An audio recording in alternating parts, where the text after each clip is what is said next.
जय गणपति सदगुण सदन कविवर विघ्न कृपाल विघ्नहरण मंगल करण। जय जय गिरिजालाल। बोलो गजानन जी महाराज की जय हो।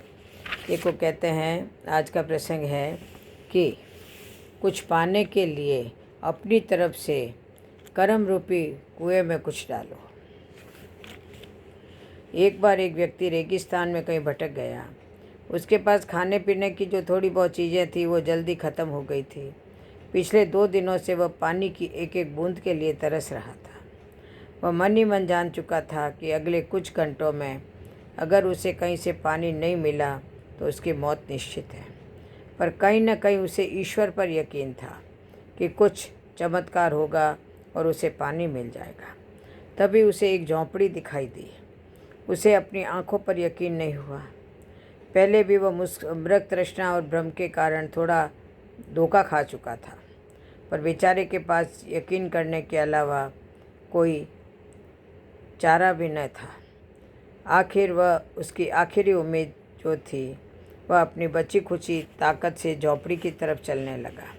जैसे जैसे वह करीब पहुंचता उसकी उम्मीद बढ़ती जाती थी। इस बार भाग्य भी उसके साथ था। सचमुच वहाँ एक झोंपड़ी थी, पर यह क्या, झोंपड़ी तो वीरान पड़ी थी, मानो सालों से कोई वहाँ भटका न हो। फिर भी पानी की उम्मीद में वह व्यक्ति झोंपड़ी के अंदर घुसा। अंदर का नज़ारा देख उसे अपनी आंखों पर यकीन नहीं हुआ। वहाँ एक हैंडपंप लगा था। वह व्यक्ति एक नई ऊर्जा से भर गया। पानी की एक एक बूंद के लिए तरसता वह तेज़ी से हैंडपंप को चलाने लगा, लेकिन हैंडपंप तो कब का सूख चुका था। वह व्यक्ति निराश हो गया। उसे लगा कि अब उसे मरने से कोई नहीं बचा सकता है। वह निडाल होकर वहीं गिर पड़ा। तभी उसे झोंपड़ी की छत से बंधी पानी से भरी एक बोतल दिखाई दी। वह किसी तरह उसकी तरफ लपका और उसे खोलकर पीने ही वाला था कि तभी उसे बोतल से चिपका एक कागज़ दिखा। उस पर लिखा था, इस पानी का प्रयोग हैंडपंप चलाने के लिए करो और वापस बोतल भरकर रखना न भूलना। यह एक अजीब सी स्थिति थी। उस व्यक्ति को समझ नहीं आ रहा था कि वह पानी पिए या उसे हैंडपंप में डालकर चालू करे। उसके मन में तमाम सवाल उठने लगे। अगर पानी डालने पर भी हैंडपंप नहीं चला तो? अगर यहाँ लिखी बात झूठी हुई और क्या पता ज़मीन के नीचे का पानी भी सूख चुका हो तो? लेकिन क्या पता पंप चल ही पड़े। क्या पता यहाँ लिखी बात सच हो। वह समझ नहीं पा रहा था कि क्या करें।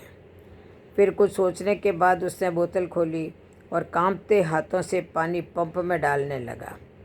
पानी डालकर उसने भगवान से प्रार्थना की और पंप चलाने लगा। 1 2 3 और हैंडपंप से ठंडा ठंडा पानी निकलने लगा। वह पानी किसी अमृत से कम नहीं था। उस व्यक्ति ने जी भरकर पानी पिया। उसकी जान में जान आ गई। दिमाग काम करने लगा। उसने बोतल में फिर से पानी भर दिया और उसे छत से बांध दिया।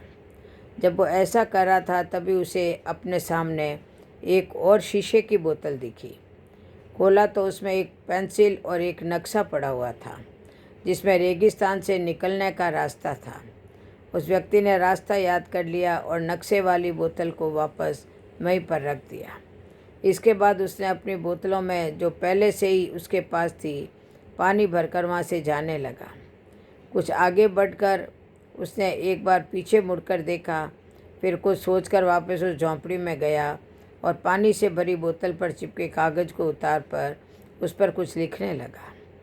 उसने लिखा, मेरा यकीन करिए यह हैंडपंप काम करता है। यह कहानी संपूर्ण जीवन के बारे में है। यह हमें सिखाती है कि बुरी से बुरी स्थिति में भी अपनी उम्मीद नहीं छोड़नी चाहिए। और इस कहानी से यह शिक्षा मिलती है कि कुछ बहुत बड़ा पाने से पहले हमें अपनी ओर से जो कुछ भी देना होता है, जैसे उस व्यक्ति ने नल चलाने के लिए मौजूद पूरा पानी उसमें डाल दिया। देखा जाए तो इस कहानी में पानी जीवन में मौजूद महत्वपूर्ण चीज़ों को दर्शाता है।